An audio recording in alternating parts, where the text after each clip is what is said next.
Alright, so I watched my love story with Yamada-kun. I started it yesterday evening and finished it this morning, and I'm gonna give you my opinion and at the end of this video, and just a quick recap of the story while I'm getting ready to go for my walk out for my second coffee of the day because I need it.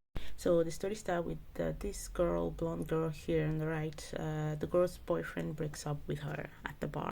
So they met, this girl and the ex-boyfriend met, and the ex-boyfriend was a gamer, and she got into gaming because of him, kind of, sort of, but because gaming was not her passion, she wasn't really doing it that much.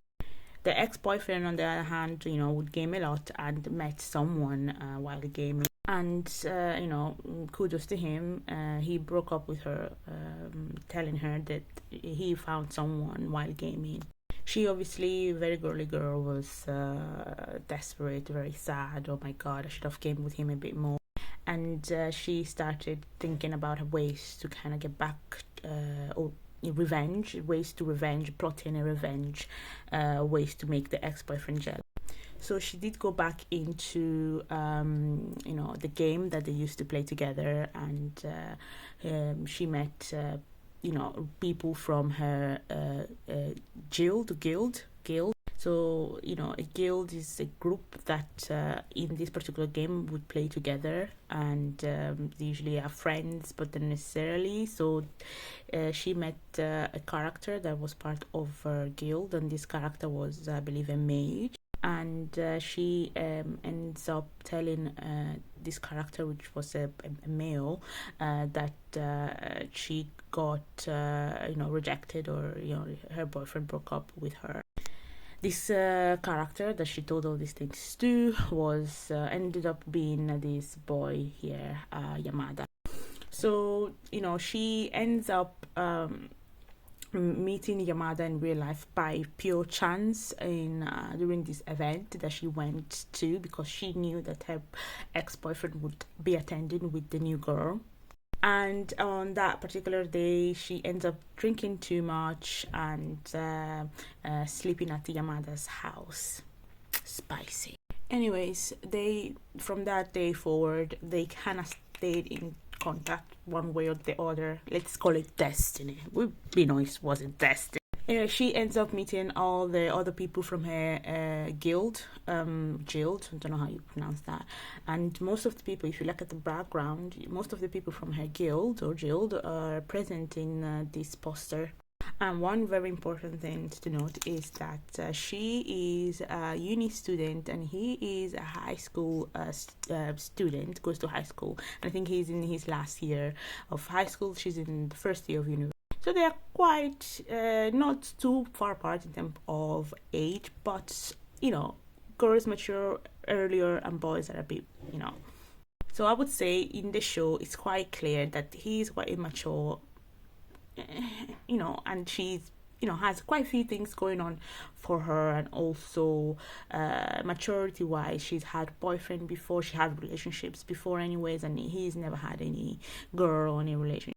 He is very much the typical gamer, and they don't sleep at night, and he's actually quite famous in the area that he is at because he games and then videos himself gaming, and he has a lot of girls coming and declaring their love for him because he is actually very attractive.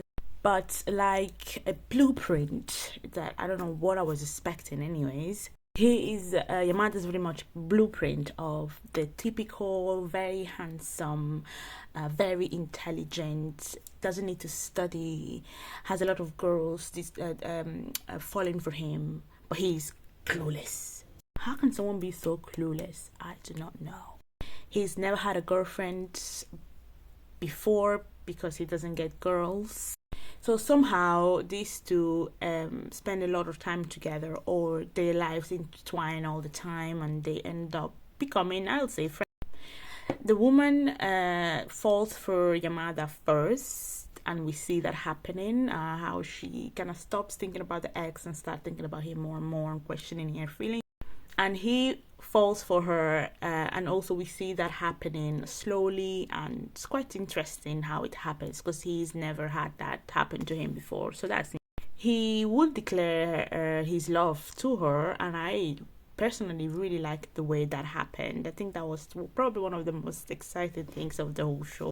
And we also see the characters on the side play a role in their discovering of liking each other. There's not many episodes, like I said. I started late yesterday evening while I was going to bed. That was the show that I was watching to go to sleep, and I did sleep. It did send me to sleep.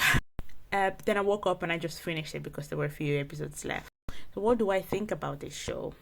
I honestly think I could just, not, if I didn't watch it, I would have been fine, because I don't understand why it made top anime of 2023.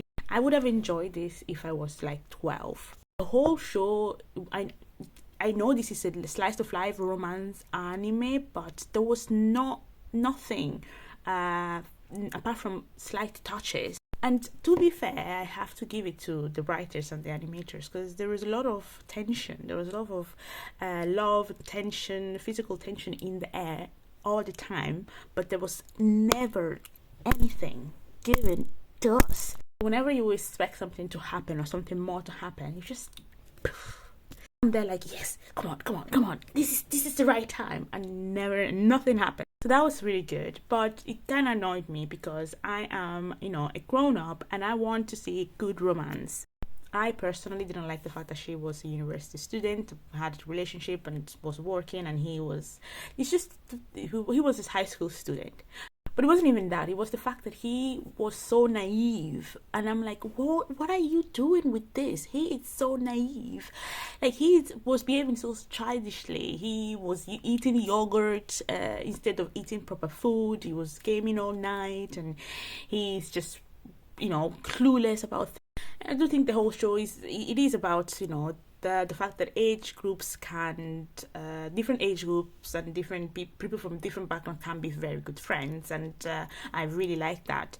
And I have to say that I also have friends that are older, and I have friends that are a bit younger than me. But we are still like in this kind of same phase of life. So in this case, I think that the fact that they are in two different phases, the problems are very different. I just didn't like the dynamic. I just didn't like the mental stage of each one of these people was very different. We have one old person that basically retired and is the owner of like a shop or a business, and then you have the little girl with the bunny. She is still like in middle school, and then we have the brother. I'm not sure where in the life he is, but he is working. And then we have her, she goes to university, has a job, and has a relationship. And then you have him that lives alone, because they all live alone. What is this? What is it about people in this anime living alone? Anyways, he lives alone and, can barely take care of himself. I mean, you understand what I'm trying to say. I personally have watched anime that are love stories.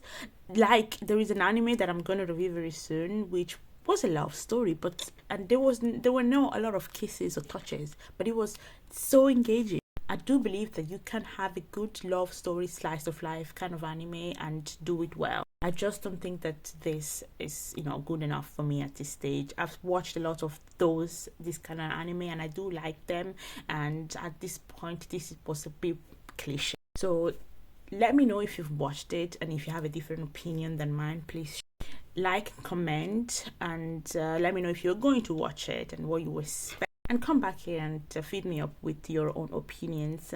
And please, these are my personal views in terms of relationships and stuff like that. Don't get offended, and if you do get offended, that's your business. If you're gonna watch it, enjoy. Bye. Done.